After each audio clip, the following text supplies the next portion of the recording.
नमस्कार, news India के digital platform पर आप सभी का स्वागत है। मैं आपके साथ सागर मिश्रा और आज का दिन हमारे सीनियर होंगे हरी जी भी हमारे साथ हैं। हरी जी, स्वागत है। नमस्कार। हमारे न्यूज़ इंडिया के सभी दर्शकों का आभार। तो चलिए, आज हम बात करने वाले हैं ममता दीदी के मंत्री की। हालांकि पूरी दुनिया और विपक्ष और ईडी अब उन्हें भ्रष्टाचार के ही नज़रिए से देख रही है। हालांकि आरोप अभी सिद्ध होने में बेशक समय लगे, लेकिन अब वो मंत्री ना रहे। ममता दीदी जो भ्रष्टाचार पर कहती हैं लगाम लगाएंगी, उसको लेकर एक बड़ा स्टैंड ये माना जा रहा है, क्योंकि 5 दिन हो गए थे गिरफ्तारी के बाद और आज अगर ये कार्रवाई हुई है उन पर, तो मुझे लगता है कि एक बड़ा कदम है ममता दीदी का। क्यों हरी जी? बिल्कुल सही बात है। और ममता सरकार में ये नंबर 2 की हैसियत वाले मंत्री थे पार्थ चटर्जी, और ये बहुत बड़ी कार्रवाई है। इससे पहले भी नारदा शारदा मामला जब पश्चिम बंगाल में हुआ था तो उस समय आरोप लगे, गिरफ्तारियां भी हुई, लेकिन ममता बनर्जी ने इतना बड़ा कदम नहीं उठाया था। हालांकि इसके पीछे ये भी सबसे बड़ी बात है कि इनके अलग अलग ठिकानों से, इनके करीबी के ठिकानों से जो कैश बरामद हो रहा है, अब तक करीब 50 करोड़ बरामद हो चुका है। जो अर्पिता मुखर्जी हैं उनके फ्लैट से, और उनकी निशानदेही पर भी 5 किलो सोना भी बरामद किया गया है। इसके अलावा और भी अभी तो आज 3 ठिकानों पर छापेमारी ईडी ने की है। तो अभी इसका राज अभी हर दिन खुलने वाला है। तो अगर 50 करोड़ कैश जब हम लोग देख रहे हैं, वो जो बक्सों में भर भर के नोट आ रहे हैं, मतलब कि इतना पैसा लोग कैसे दबा जाते हैं? रिजी, सवाल तो ये है। देखिए, एक्चुअली ये घोटाला जो है, शिक्षक घोटाला है, ये बड़े पैमाने पर घोटाला और इतना छोटा मामला नहीं है। ये छोटे निचले स्तर तक भी जाने वाला है घोटाला, क्योंकि शिक्षक एक जगह से तो बने नहीं हैं। पूरे राज्य भर के लोग शिक्षक बनाए गए हैं, उनसे पैसे लिए गए होंगे, ऐसा ईडी का कहना है। तो कुल मिलाकर है कि अभी पूरे राज्य भर में छापेमारी मुझे लगता है कि चल सकता है। और अभी तो महत्वपूर्ण ठिकाने कि एक लाइन में बताऊंगा जो बातें आप कह रहे हैं। अब लगी है आग तो आएंगे कई घर जद में, यहाँ पर केवल पार्थ का इनाम थोड़ी है। बिल्कुल सही बात है। और इस भ्रष्टाचार में, इस घोटाले में सबसे बड़ी बात यह है कि क्या पार्थ चटर्जी ही, उन पर कार्रवाई तो हो गई, लेकिन क्या वही इसमें शामिल हैं? ऐसा नहीं है। अभी तो ईडी बहुत नाम आ सकते हैं, क्योंकि इनके तार और भी कई लोगों से जुड़े हो सकते हैं, जिन पर धीरे धीरे कार्रवाई चल रही है ईडी की, और आगे भी चलेंगी। अर्पिता मुखर्जी, इस नाम से तो शायद पूरी अब हिंदुस्तान की आवाम वाकिफ़ हो गई है। अभिनेत्री, लेकिन उसके बाद जिस तरह से कहा गया कि करीबी हैं ये पार्थ चटर्जी की, करीबियाँ इस कदर बढ़ गई कि ये अपने कैश और पैसे रखने लगे अर्पिता चटर्जी के घर पे पार्थ मुखर्जी साहब। ऐसा हम नहीं कह रहे हैं, ऐसा खुद अपनी ज़ुबान से अर्पिता मुखर्जी कह रही हैं, जिनके यहाँ से बंडल बंडल कैश बरामद हो रहा है। मतलब कि आप कमाइए कहीं और, ठिकाना कहीं और। लेकिन आखिरकार सच सामने आ ही जाता है। कितना भी छुपाएं तो सच और कैश सामने आ ही जाता है, अगर उस तरह के मामले हैं। और बेलघरिया फ्लैट से 29 करोड़ से ज़्यादा के कैश मिले उनके घर से, और कैश गिनने में 10 घंटे लगे। और कैश जो है वहाँ के बाथरूम में, वॉशरूम में छुपाया गया था, टॉयलेट में छिपाया गया था। और इस तरह के बहुत सारे खुलासे किए हैं।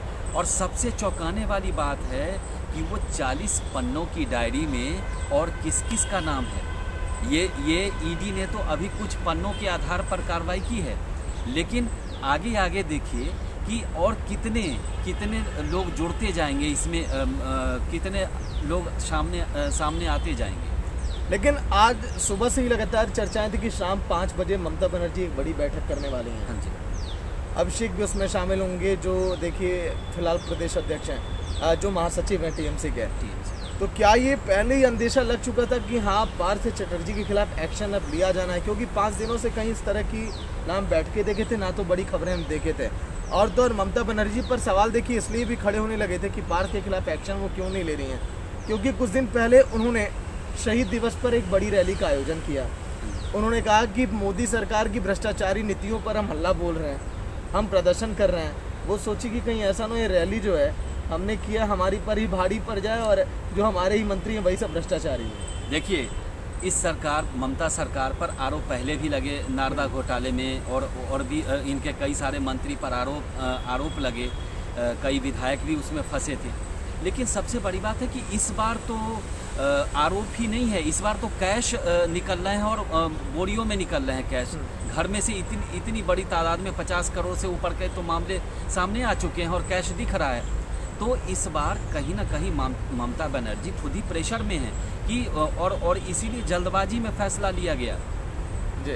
क्योंकि देखिए ऐसा ही आरोप भ्रष्टाचार से ही जुड़ा हुआ आरोप तो दिल्ली में अरविंद केजरीवाल जी के मंत्री पर भी है। लेकिन यहाँ पे तो अभी कार्रवाई नहीं हुई, उनको तो गिरफ्तार हुए काफ़ी टाइम।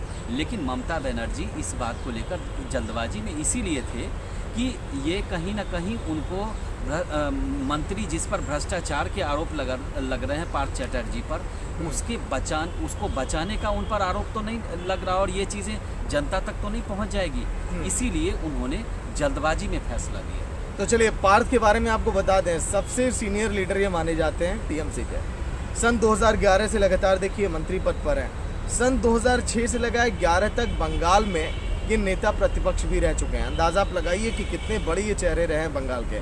वर्तमान में उद्योग, वाणिज्य, संसदीय कार्य जैसे बड़े बड़े मंत्रालय का प्रभार भी इन्हीं के पास था।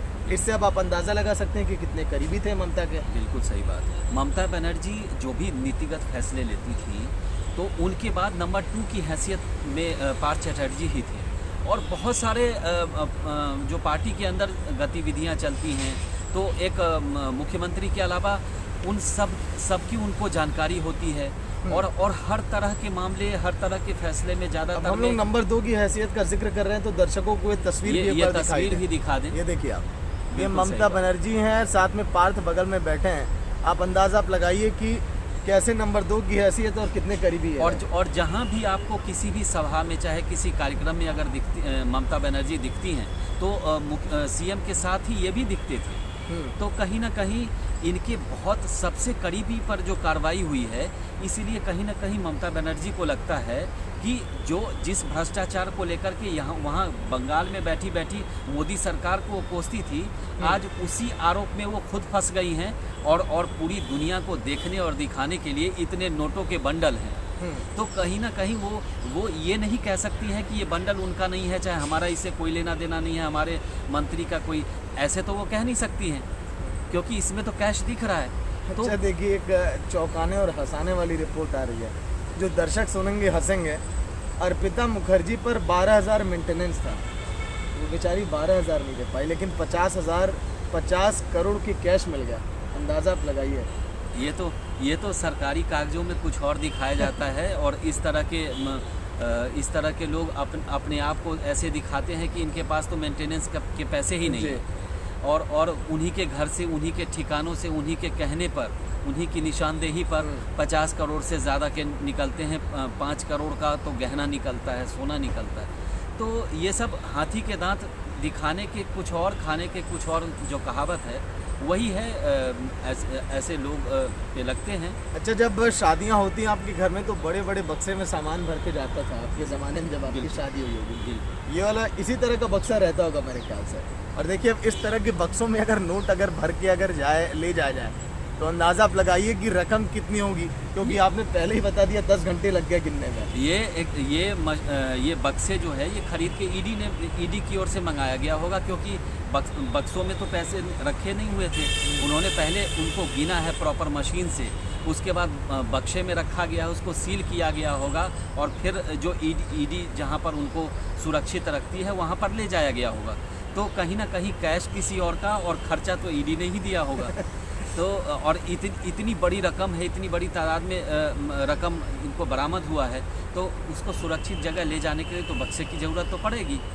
अच्छा, अर्पिता जी और पार्थ जी भी सोच रहे होंगे यार पैसों का इस्तेमाल कर लिया होता, जी नौबत नहीं आती हमारे सामने। और देखिए, उनको एक और अफसोस हो रहा होगा आज के समय में, जब अधिकारियों के चारों तरफ घिरी हुई हैं, तो उनको एक चीज़ और समझ में आ रहा होगा कि काश हमने ये काम न किया होता और कम से कम जो सही परीक्षार्थी हैं हमने उन्हीं को मौका दिया होता, तो काश ये टीचर भर्ती घोटाला करने की नौबत नहीं आती और जो लोग वाकई में जो डिज़र्व करते हैं शिक्षक बनने के, वो आज उस नौकरी में होते और शिक्षा का स्तर भी काफी। अच्छा, मुझे लगता है कि पार्थ पर जो एक्शन लिया गया, अन्य जो मंत्री होंगे जो थोड़ा बहुत इन सब घटनाओं में लिप्त रहते होंगे, वो अब अपने पैसे ठिकाने लगे होंगे कि अब कहीं हमारे ऊपर न गाज गिर जाए। देखिए अभी तो पार्थ के ठिकानों पर हुई है, तो बाकी सब लोग भी एकदम अलर्ट हो गए होंगे, सतर्क हो गए होंगे, और अपनी अपनी चीज़ें, मतलब जो इस काम में है, कई अच्छे भी मंत्री होंगे, ऐसी बात नहीं है।